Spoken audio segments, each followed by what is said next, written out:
All right. Now for our next speaker, let's travel from Luzon. We will now go to Iloilo. Allow me to introduce another dedicated colleague and environmental educator who finished her masterals in chemistry in Ohio University and taught for many years in UP Diliman and also in Miriam College. She is a valuable member of Green Convergence who will share with us today all about the Ilonggo cuisine naman. So please welcome Miss Maria Rosario Wood. Okay, so the presentation is divided into more or less roughly, it's a bit informal, three parts. One is an introduction for everybody to get a glimpse of the geographical structure of Western Visayas and Iloilo in particular. I will be focusing that because I come from there and I'm really also from Capiz. Um, also not only the geographical setup, but at the same time, cultural aspect of Region 6. And then we go to, that will include, of course, in the introduction, something on the major industries that will reflect of the geographical feature of the area.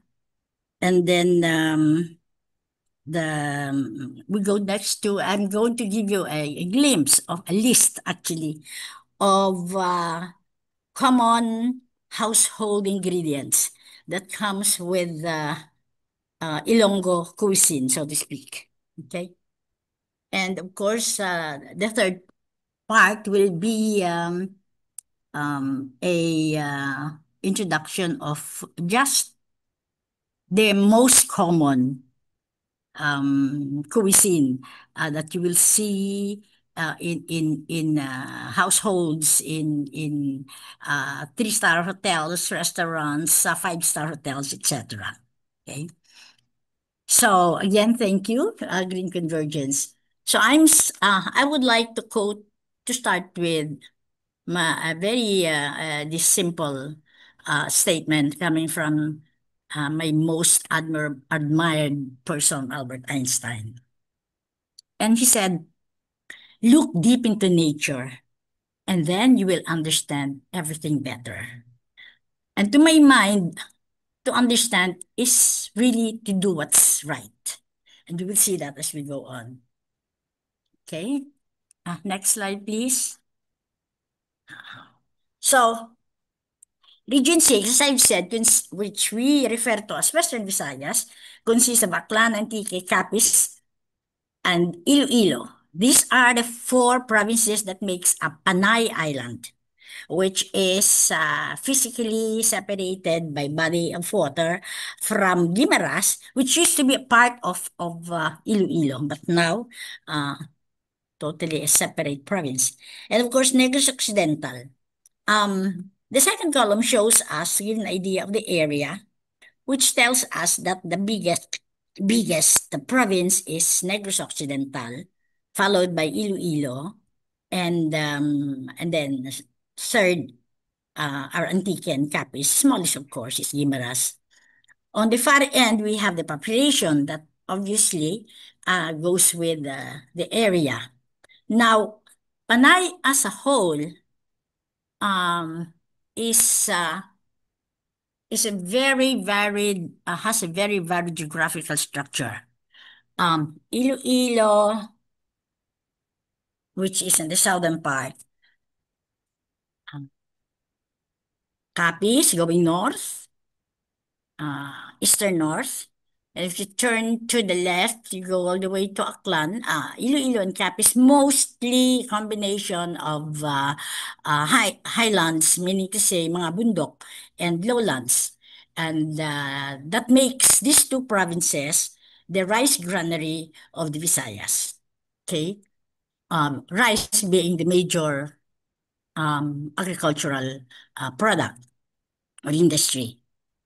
Aklan is mostly mountainous, and so is Antique. Antique is essentially really mga bundok, but beautiful view and also beautiful land.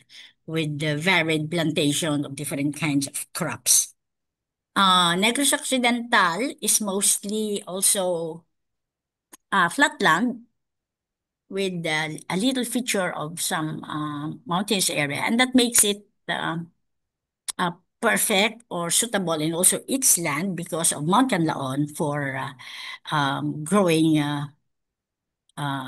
sugar canes. Okay, so shall we go to the next, please?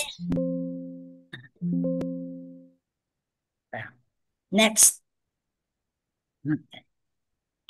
Resulting from this geographical structure of the six Western Visayas provinces, across these six provinces, the major industries include, essentially, Western Visayas is agricultural.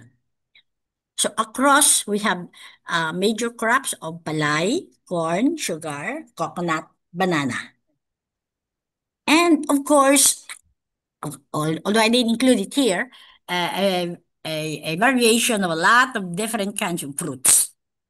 In Iloilo, for example, because its terrain is very unique, you have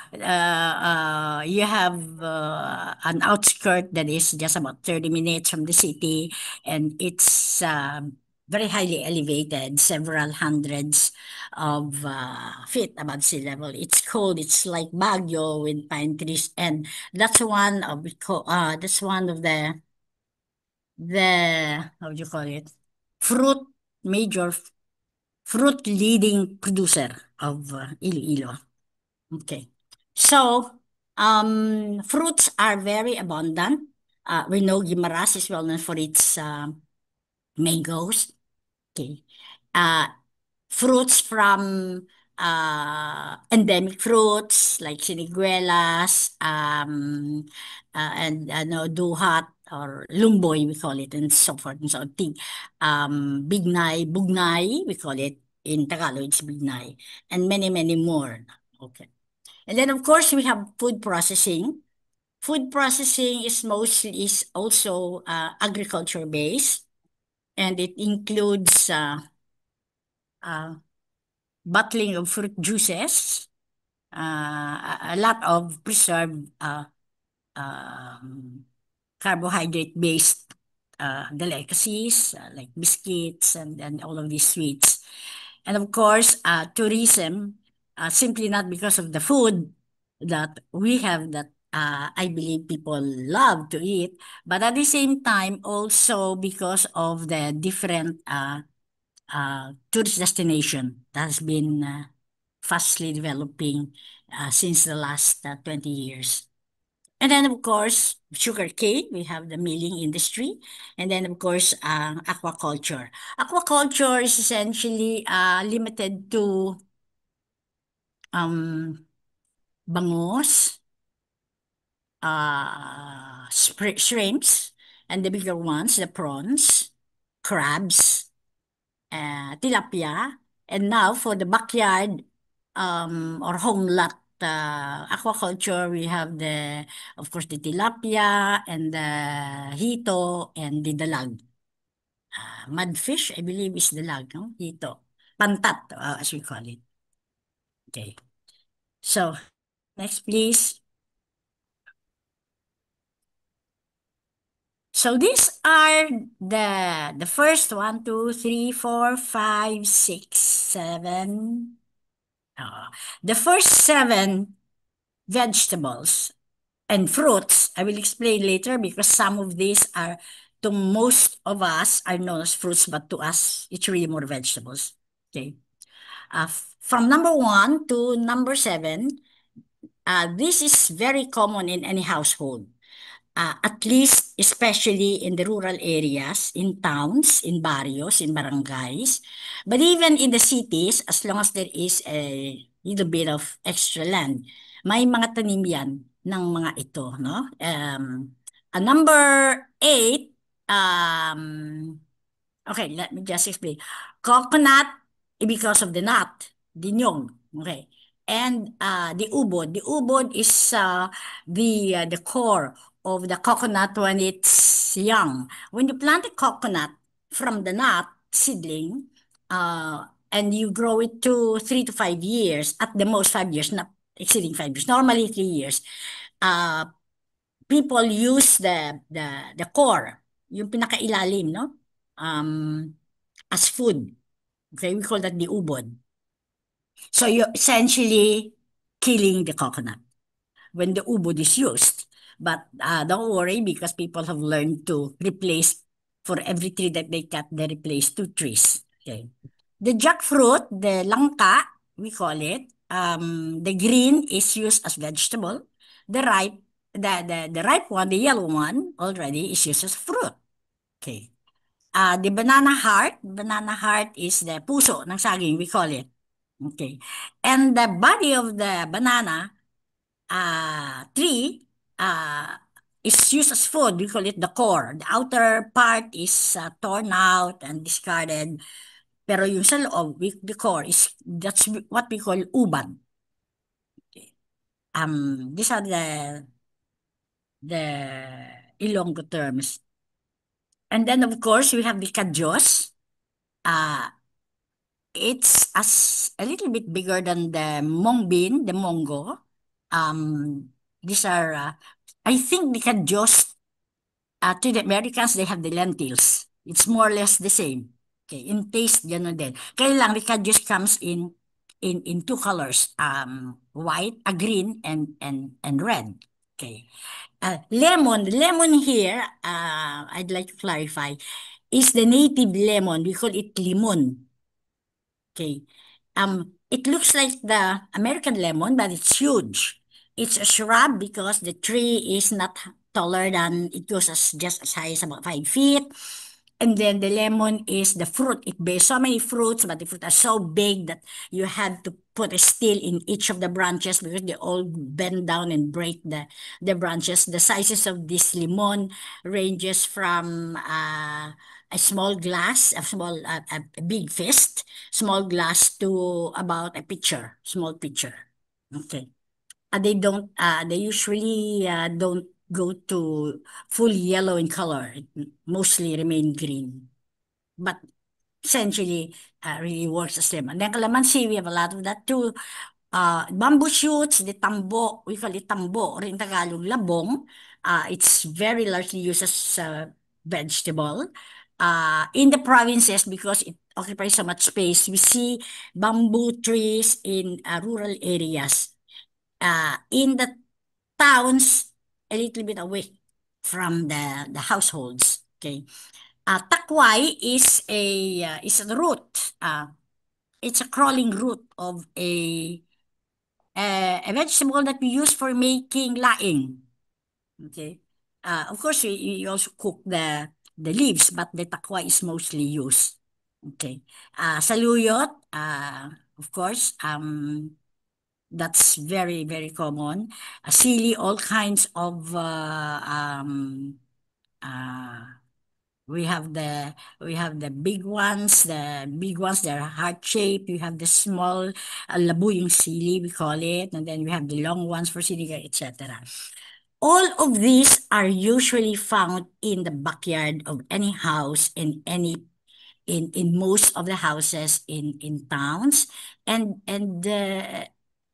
in all houses in the barrios. Okay. Colitis is something new to you, but it's very endemic. It's wild. It grows wildly. It is the equivalent of our spinach, American spinach.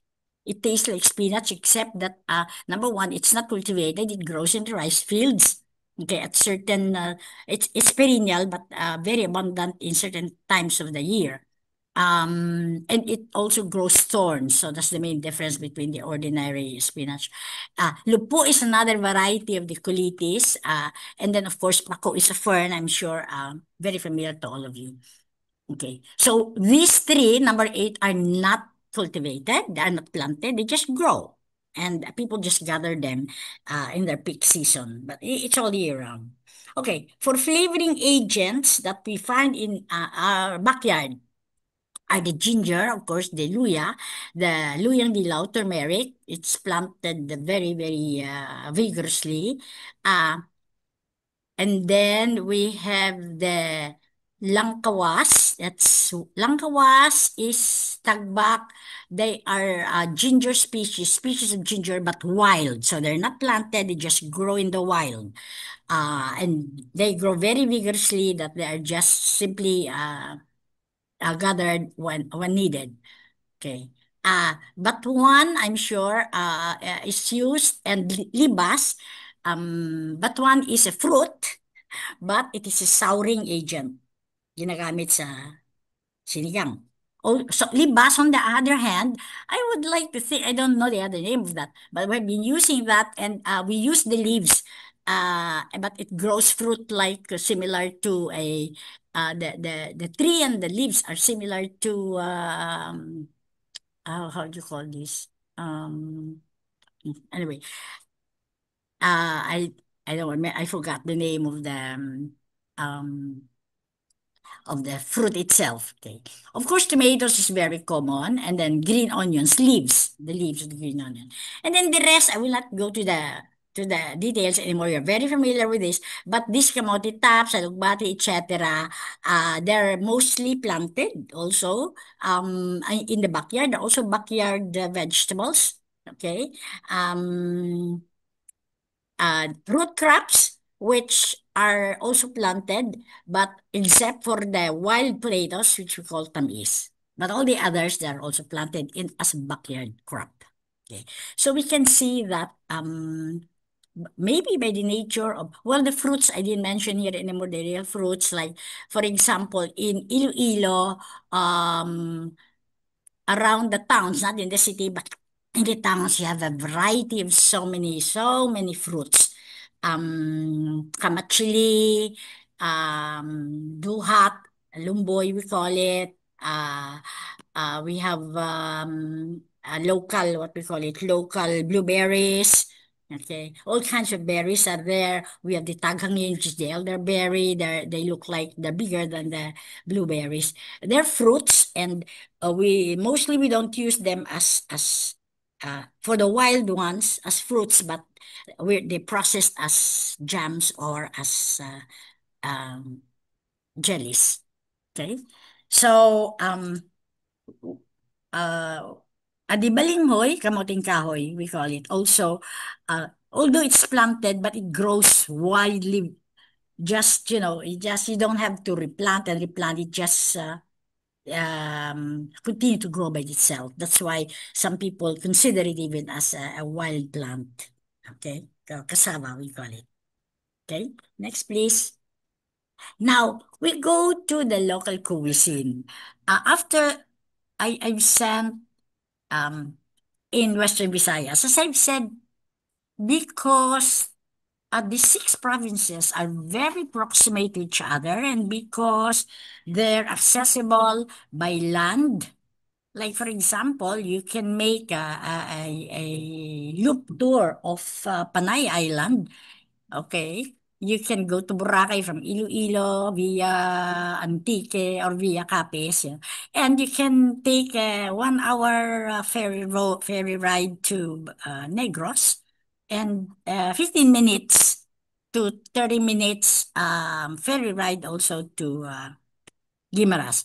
So, because of the proximity of these six islands as part of Region 6, um, people have it, shall we say, um, common or share common. I cannot even truly say where the origin of these cuisines are, because if you go to Bacolod, you eat the same food. You go to Negros, the whole of Negros, so to speak, uh to Antique, to Aklan, you see the same kind of cuisines.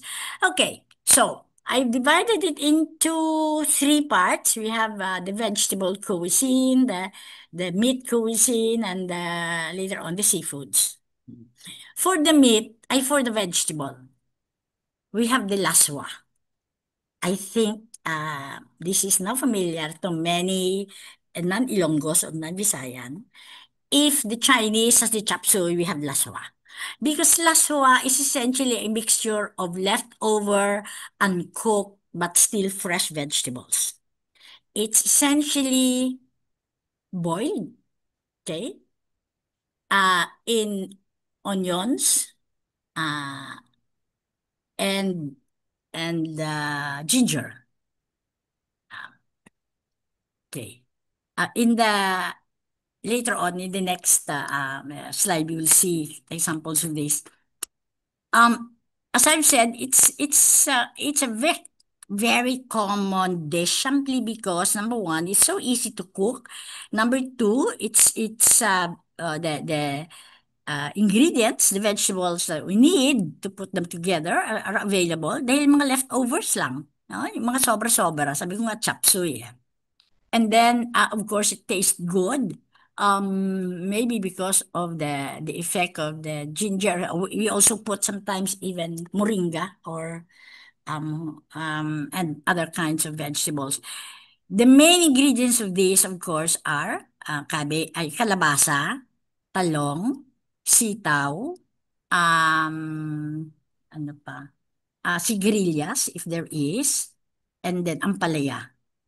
Kung minsan wala nang ampalaya kasi medyo mapait, depende. Pag walang ampalaya, matamis ang labas. That's why laswa is very well known not only for being a cheap but very nutritious dish, but also because it's easily and quickly cooked. Okay. People in the city as well as I like talking about affluent families, no? From the city to the towns to the barrios, they would eat this as part of the breakfast and lunch. Okay? Lalo na yung medyo may mga edad. They always have laswa even in the morning. And rice, because that's how Ilonggos are. They eat rice really for breakfast. And then, of course, we have ubud lumpia, which is spring rolls, we call it. It's pure, the best lumpia ubud is pure, but because of innovative, changes, especially by young cooks or young people nowadays, they would put some ham or slices of shrimp and or bacon, but essentially by itself, it tastes really, really good. Okay. It's simply sauteed. Okay, a salt, pepper. It's sweet by itself. It's very flavorful by itself. That's why it's a very valuable kind of. It's usually cuisine rather. It's usually part of a celebration. Now, when you say ubod, wedding, birthdays, etc. Ginatang labong. Okay, labong, bamboo shoots. We call it tambo. That's very, very local to us. Also very common in the household. Nothing added except for takway or for saluyot. Okay. And sometimes a little bit of seafoods like shrimps. Simple as that. Walang gisa-gisa. What I'm saying is eventually even maski ang adobong takway, just cooked with salt and pepper and a little bit of soy sauce and a little bit of vinegar. No, so what we're saying is this group of very commonly consumed dishes are simply cooked. No oil involved. Walang mga gisa-gisa. Okay, so it's very economical, sustainable. It's not hard on the pocket, and the ingredients are just available in the backyard. Okay. For the meat, the first one is when I say meat, it includes pork, beef, chicken, but with vegetables. Ang pinaka solely meat that we consume with no vegetable is the lechon baboy and the lechon baka. All other meat dishes always goes with vegetables. Okay. The first one is kansi. This is not very familiar with many of us. It's also a celebration kind of a dish. If the Tagalog has how would you call this kansi to us? Yung linagang baka, bulalo, no? Kami naman sa Bisaya, may kansi. Kasi bulalo mismo yun eh. Except that the manner of cooking is very different. Okay. Um, the main ingredient is, of course, beef. It cannot be pork, cannot be chicken. Okay, beef.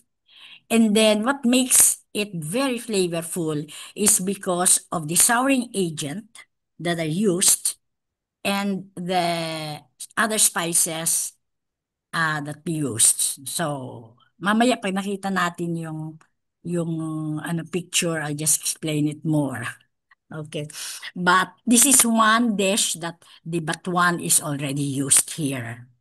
Okay. Kung walang batuan, yung sabi kong libas na dahon lang, pero masyadong maasim. So notice we seldom use sa kamyas for souring agent. Okay.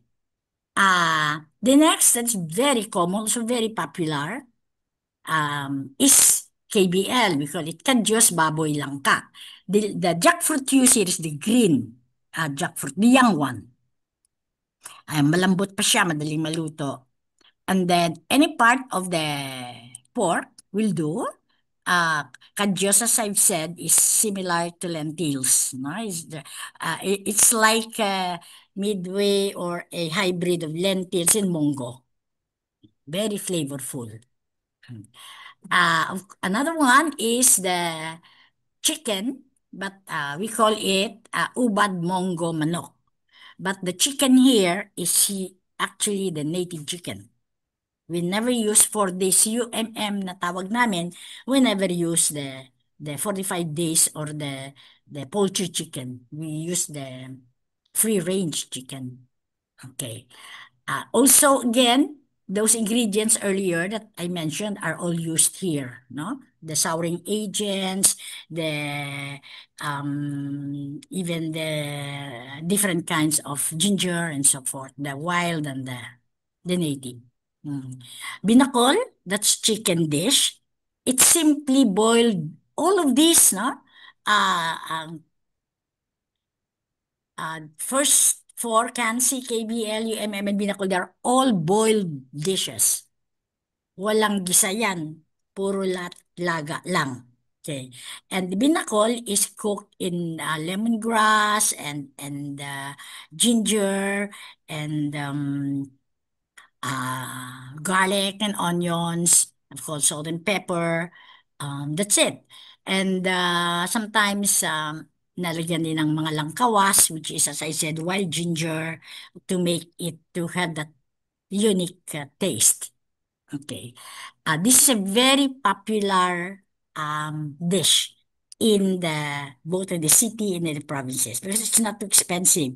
It is also easy to cook. You just put all the chicken together and then put all the flavors together and the spices, and then for some people they make some changes or innovations, and to give it a more flavor, they would add coconut meat. Yung laman ng medium coconut fruit, hindi naman yung malambot masyado, hindi naman yung matigas. It gives it again the flavor. The original binakol is even cooked in bamboo stems. Hindi sa palayok, hindi sa kaldero, sa kahoy ng kawayan. Okay. So maski sa mga, I think the people in the bundok or in the barrios really started this because they have very minimal, equipments, and the flavor of the original binakol is much, much, much great than the one cooked in pots. But earthenware pots is also good to use. Okay. Of course, we have the pork or beef puchero, but in ubod. Normally, when we say puchero, which is a Spanish dish, it's it goes with carrots, potatoes, sometimes ano ba, pechay, kung ano-ano, no, which vegetables we can buy from the market. Pero dito, sa probinsya, what makes it unique is that they use ubod lang. Okay, again, this is boiled. just like the others earlier. Okay. One that's also very popular, especially among the young, is the adobong baboy sa atsuete. Anate. Atsuete is the coloring, I'm sure you're familiar with that, the coloring seeds that we use. One difference of this is it doesn't have, it has all the other ingredients, the ginger, different kinds of ginger and garlic and vinegar, but no soy sauce. So instead of soy sauce, atsuete, and it really tastes again very differently flavorful.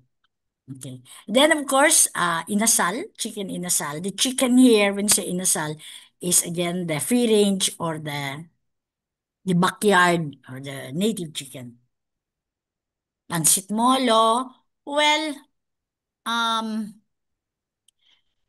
I'm not sure exactly how, when it originated, but to my mind, it's named after an old one of the oldest district in Iloilo province. And it's also, it consists of, it's meatballs, really. Meatballs, but wrapped in how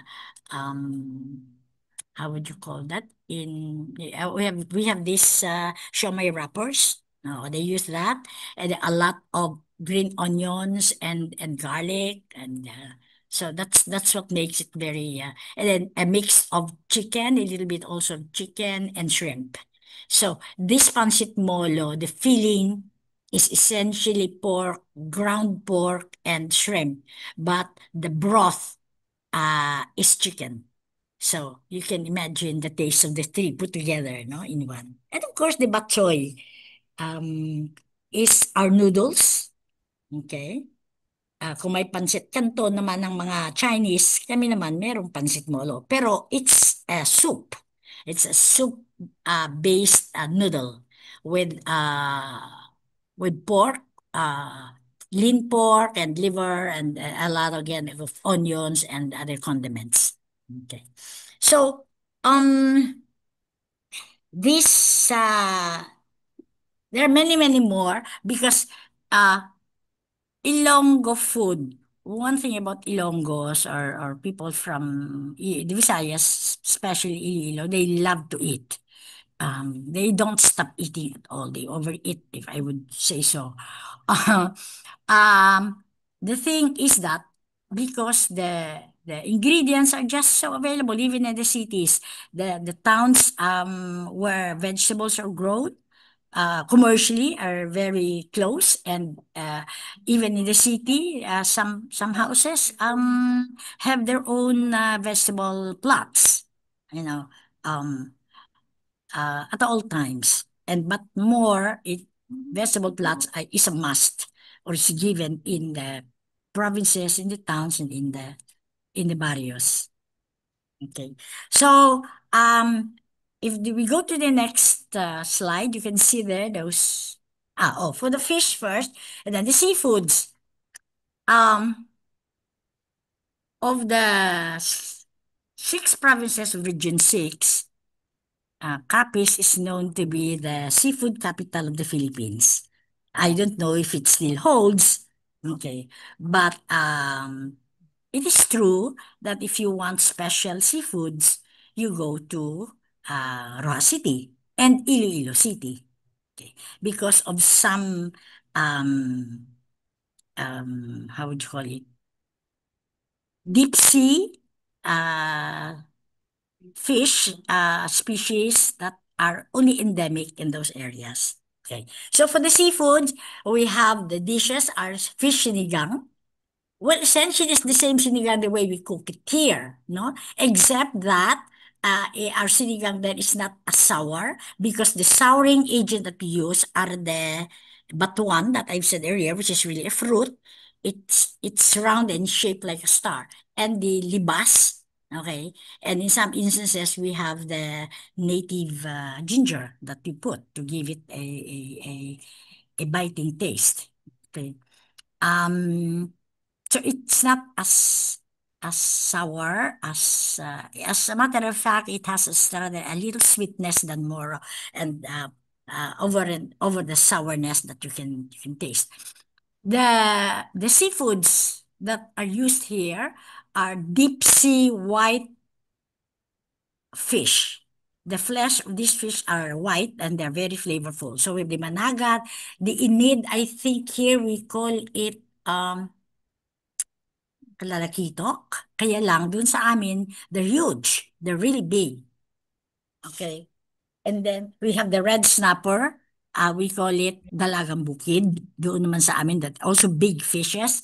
And then we have the lapu-lapu. These are deep sea fish, although their colors of the skin vary and their scales, but the flesh are all white and very, very flavorful.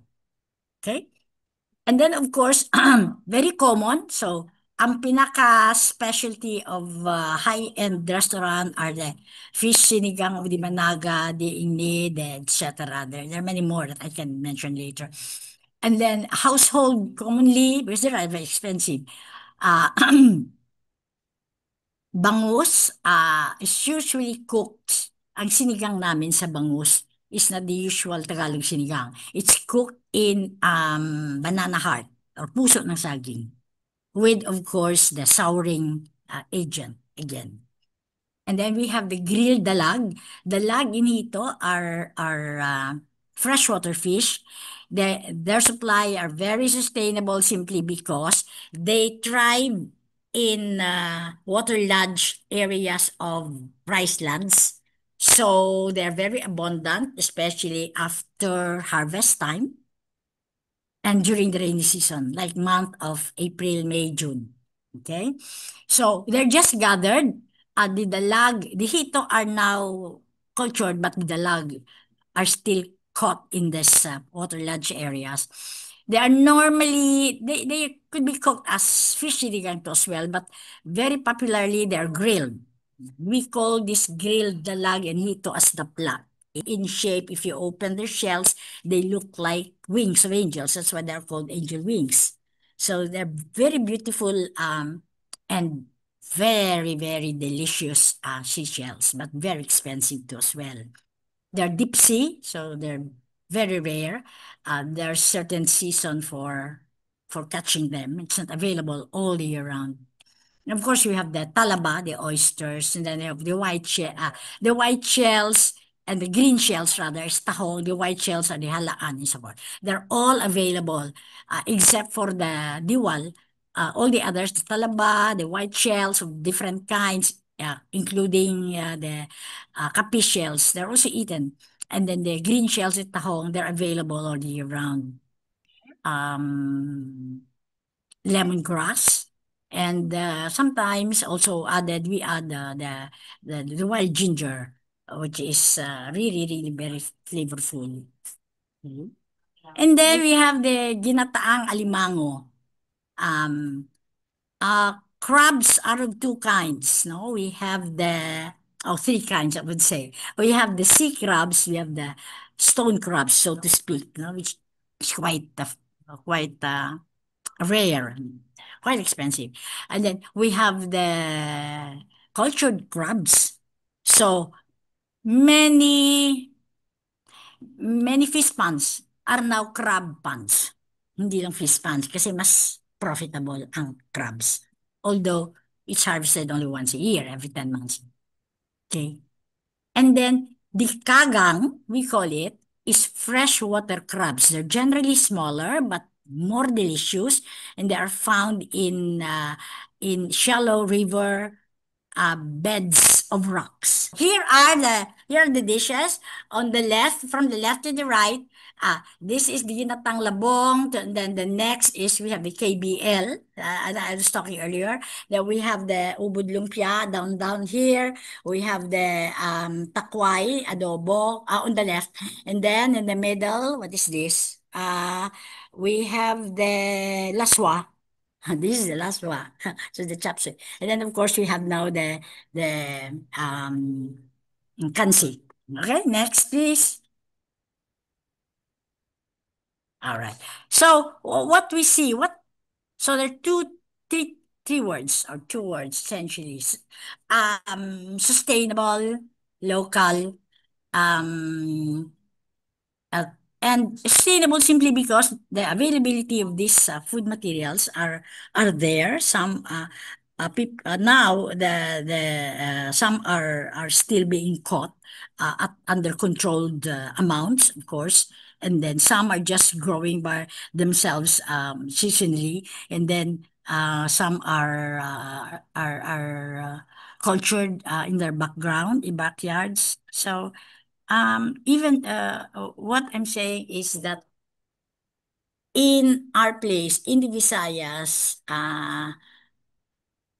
there is, I wouldn't say that there are poor of the poorest. No, there are poor people, yes, but they survive on subsistence economy. They have sustainable supply of food materials simply because they study nature, they love nature, they stay close to nature, and it will never fail them.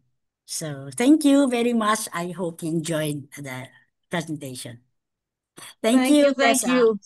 Yes, thank you, Inday. That was very educational, no? Especially now that talagang you can grow your own food in your own backyard and make this mga dish healthy and delicious dishes. Yes. So talaga when we went actually to Western Visayas, iba ang lasa ng manok doon. Yung Mhm. inasal na Uh, manok is it tastes Native. Yeah. different. Yeah. Because they feed. They don't use the commercially manufactured poultry feeds. All right. The Something food that that we they can, eat are corn grits and free range sila eh. Although nakakulong. yes.